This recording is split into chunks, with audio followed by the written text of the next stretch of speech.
Apesar de ainda hoje em dia a anatomia tradicional desconsiderar a influência das emoções, não é de agora que muitos especialistas buscam promover uma visão integral da nossa saúde. Um exemplo é o terapeuta americano graduado em Ciências Biológicas Stanley Keleman, que criou na década de 70 o Centro de Psicologia Formativa, o qual aborda o corpo enquanto um processo somático. Keleman foi pioneiro no estudo do corpo e da sua relação com os aspectos emocionais. Em seus livros Anatomia Emocional e Corporificando a Experiência, ele realiza uma profunda reflexão sobre as relações entre anatomia e sentimentos, analisando a forma corporal individual como produto de uma ativa interação entre a história emocional e a forma genética, através de um processo contínuo pelo qual são corporificados pensamentos, emoções e experiências.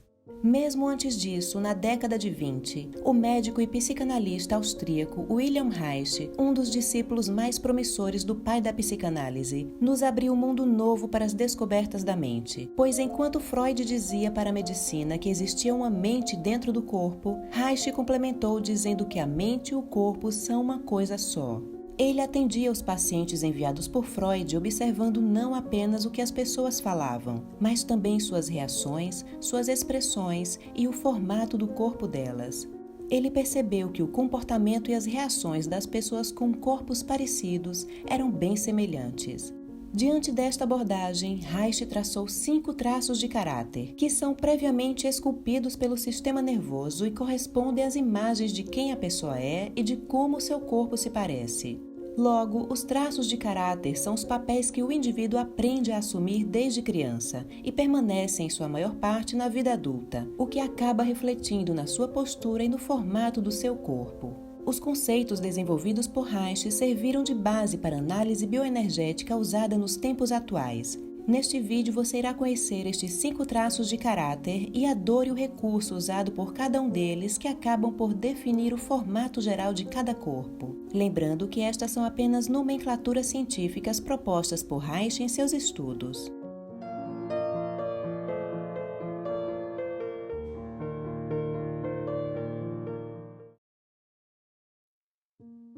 A dor maior dos que possuem traço de caráter predominantemente oral é a de sentir-se abandonados, e o seu recurso é o da comunicação. Estas pessoas trazem consigo um profundo sentimento de carência afetiva. Geralmente estão com baixa energia e são propensos à depressão e fadiga.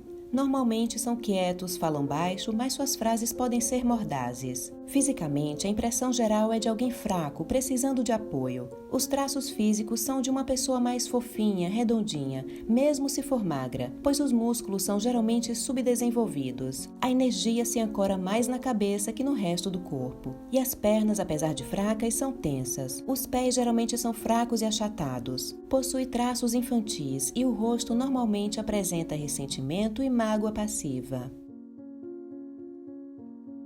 O principal medo do traço de caráter esquizoide é o de ser rejeitado, e na dor optam pelo isolamento. O recurso desenvolvido por esse indivíduo é de uma pessoa muito criativa, apesar de bastante racional. Fisicamente, a impressão geral é de alguém desengonçado. São pessoas magras, longilíneas, com a energia do corpo centrada na cabeça, a qual é ligeiramente inclinada fora da linha central do corpo.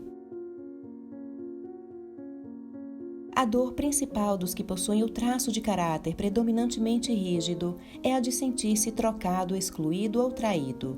E o seu recurso é a competitividade, proatividade e agilidade. Fisicamente, a impressão geral é de prontidão e agressividade, por serem pessoas que aparentam muita energia, força e disposição física por todo o corpo. Esses indivíduos apresentam tensão generalizada no corpo, peito inflado, costumando inclinar o corpo para trás, nuca e ombro enrijecidos numa atitude corporal de estarem alerta.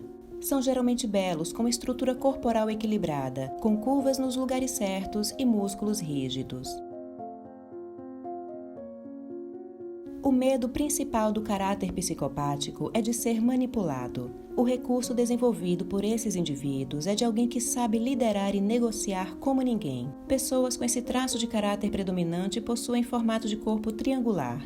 O corpo feminino tem o quadril, pernas e pelvis muito largos e peito e ombros pequenos. Na metade superior do corpo, o homem é atlético, a mulher pouco desenvolvida. A impressão geral no homem é de orgulho, raiva e às vezes ameaçador. Na mulher, a primeira impressão é de infantilidade e extrema sensualidade.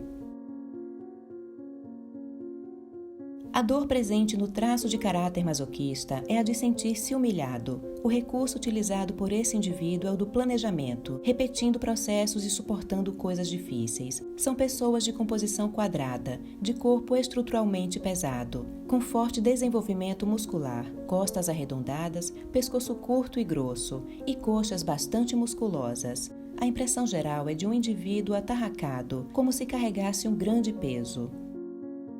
Se você se interessa por essa abordagem, entre em contato com um terapeuta especializado em análise corporal e bioenergética.